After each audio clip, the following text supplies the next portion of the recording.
Good morning, Tom from the Foxes stand here. Just thought I'd do a post-match review of our win over Southampton. Look at that smile. I'd smile for like weeks like that. Doesn't matter, we're down, we've won a game of football. That's the first time we've won a game in 11 matches. The first time we've scored at home in 9 games. 10 would have been yesterday, so absolutely buzzing this morning. Nice to watch the match of the day and see that we've won a game of football. And all rosy in the world at the moment. Yes, we're down, but look, let's go down and win a few football matches before we do to the end of the season, because that's all that matters now, winning games and enjoying it a bit. It's been a doom and gloom season, and, yesterday was nice just to get a win. Just get a win and score goals. Haven't seen any of them. So, yeah, let's have a talk about this game. As always, drop your comments, what your thoughts or what you thought of the game, what your feelings are after.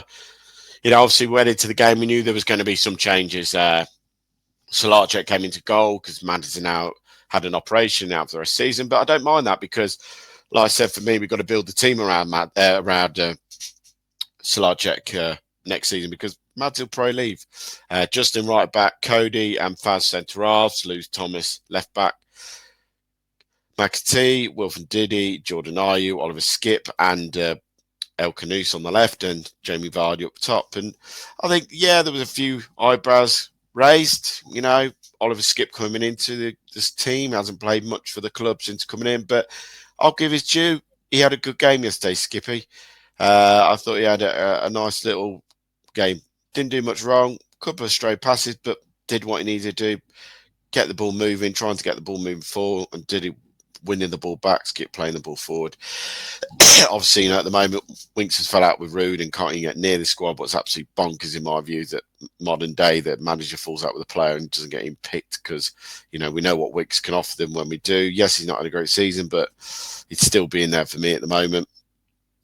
Casey McAtee on the right, obviously fully deserved. He should have started last week in Wolves. I didn't want to see Bobby Reid anywhere. I know Bobby's injured, but Casey's performance at Brighton, for me, he didn't play against Liverpool, he's injured. He should have started against Wolves. Great to see back in lineup. Didn't put a foot wrong. Got forward enough. Tried to get a few balls into the box. Just wasn't really his day down that side. Jordan Ayew in the 10 position. Jordan Ayew. You know what you're going to get. He works hard, but doesn't offer that much quality nowadays. Had El Kudus on the left, and it was an interesting lineup, and it was an interesting atmosphere prior to kick off because I don't think I've ever heard a ground where fans are booing their own players. Connor Cody got booed. Well, Faz got booed. Jordan Ayew got booed, and only by small sections, but it's weird. I know Connor Cody's remarks to the Wolves fans last week hasn't gone down well with Leicester fans. Yes, he played them for a long time, but I don't think you need to tweet about it. If you've been on a right season at Leicester, by all means, but when the club you're playing for has had such a terrible season, it's not the time to start saying how much you enjoyed your time at another football club. Wait till the end of the season. You could have put something out about that. Faz, I think he's a recipe for disaster. Yes, there's a football player in there, but there's not a ball-playing footballer. There's not a ball-playing defender. Every time he gets a ball at his feet, you panic he's going to do something wrong. And there was a few times yesterday where he put stray passes into the midfield and Southampton had a chance. But let's be honest, the game itself was a low-quality affair with both teams. Basically, you can see why going down. There's no quality in either of those teams to suggest they should be anywhere near the Premier League. And be interesting to see how they both go on next year and, back in the Championship. Obviously kicked off, bit cagey to start with. Leicester had, I think, the first couple of attacks and towards Southampton's goal. Nothing really happened. Southampton had a couple of attacks again. Just poor quality possession of football. No one could keep the ball long enough. And then the moment of brilliance, really, between down that left-hand side. I thought Luke Thomas, again, another standout performance, but, man of the match performance from El Canoes yesterday, and him the one who started the goal. He picks the ball up in the middle of the park. He lays it off to Thomas. Thomas takes one touch, turns and pushes it down the left-hand channel. El Canoes runs onto it. Jamie Vardy in the box, pulls towards the near post, but just drops off his man. El Canoes can see the pass, lays it across, just sits up in front of him, and it's a half finish. But he puts his left foot through the ball and past Ramsdale into the top of the net. Great finish, great start, just what Leicester needed. Got the crowd on side. Got the, at that point, I think the crowd would chance we want to sack the board, but obviously that, calmed it down a little bit. And 1-0 up. Then obviously a few more chances of Rudd out and sat the board again. Then we had a massive delay for 12 minutes where Jordan Ayew turns, runs past and clips a referee on the side of the head. He goes down. Jamie Vardy, never change. Just never change, Jamie Vardy. Rudd's over. Southampton attack him, pulls the referee's whistle to his mouth and stops the game. Jamie Vardy, legend. Don't change. Whatever happens, wherever you go and play next, but keep being Jamie Vardy because that's what we all love to see. Referee goes off injured. 12 minutes later, the fourth official comes on to referee the game. Next bit was the next goal, really. And, that's, again, great skill, great play by El Khanous, who picks the ball up, runs at his man, skips past one. Second man comes in, wins a free kick. Now, the first part of the Jordan Ayew free kick was absolutely atrocious. He takes the right-footed shot. He hits the wall. The ball comes out to him. I mean, fair play to James Justin, who goes to the ball, then realises Ayew's coming in and jumps over it. And as he jumps over it, Jordan Ayew hits it like a traction engine. He hit his foot, smashes it that hard. It goes past Ramsdale before he knows it into the bottom corner. And Leicester have scored 2 goals at home and have a 2-0 lead. Not really much to shout about after that. And again, it was a game of low quality affair football.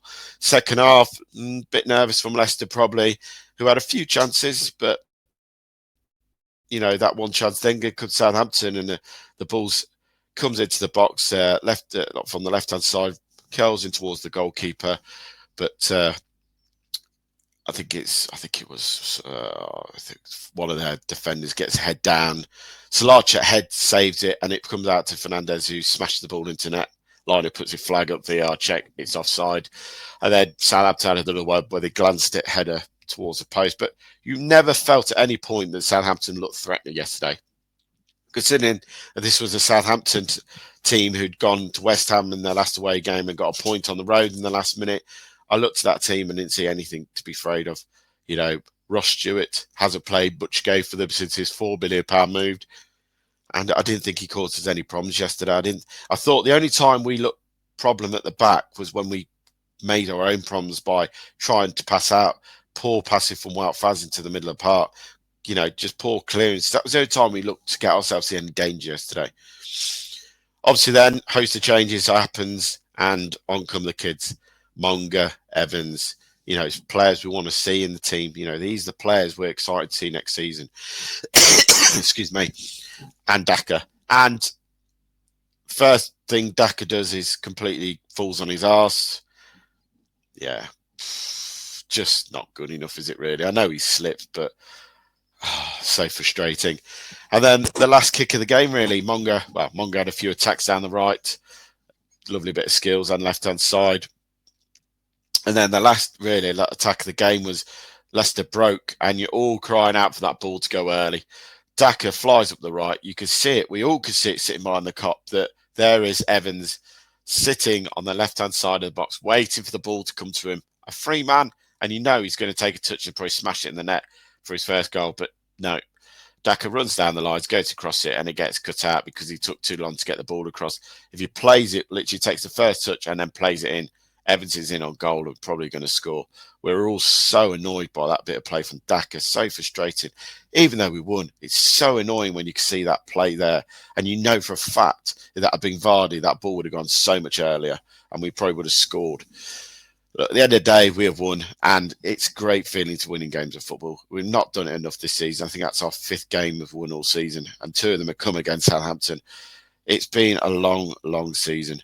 Look, all attention now turns to one thing, and that's Nottingham Forest away next Sunday. They will say we're not their rivals.